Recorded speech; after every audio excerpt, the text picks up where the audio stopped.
আমারে মায়েরেন না বলে মাথা নিচের দিকে দিয়ে আল্লাহ গো আল্লাহ বলতে থাকা ৮৩ বছর বয়সী একজন মানসিক প্রতিবন্ধী বিল্লাল গাজীকে এভাবেই আহাজারি করে বলতে শোনা যায় তার মৃত্যুর আগে।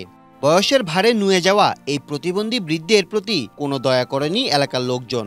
১০ সেপ্টেম্বর মঙ্গলবার রাত ১:৩০টার দিকে গোয়ালপাতা গ্রামের লতিফ মণ্ডলের বাড়িতে গিয়ে ওঠেন বিল্লাল গাজী। পরে বাড়ির উঠানে রাখা একটি অটোভ্যানের উপর বসেছিলেন তিনি, কিন্তু লতিফের বাড়ির লোকজন মনে করেছে তিনি ভ্যানটি চুরি করতে এসেছে।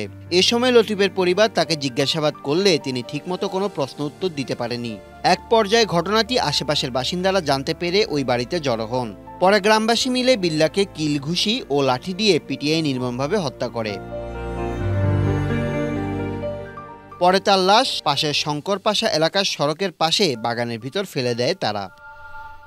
তবে লতিফ মণ্ডলের দাবি তাকে হত্যা করা হয়নি। তিনি বলেন ওই বৃদ্ধ ভ্যান চুরি করতে এসেছিলেন, পরে তাকে গ্রামবাসীর হাতে তুলে দেওয়া হয়। এখন গ্রামের লোকজন তাকে কি করেছেন আমরা তা জানি না।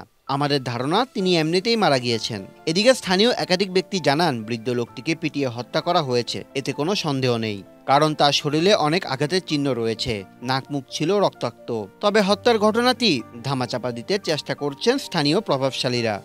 বৃদ্ধের লাশ উদ্ধারের বিষয়টি নিশ্চিত করে নগরকান্দা থানার ওসি মোহাম্মদ আমিনুর রহমান।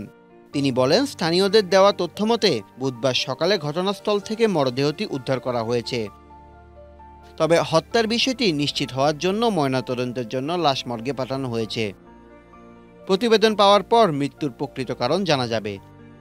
এই বিষয়ে আইনত ব্যবস্থা প্রক্রিয়াধীন।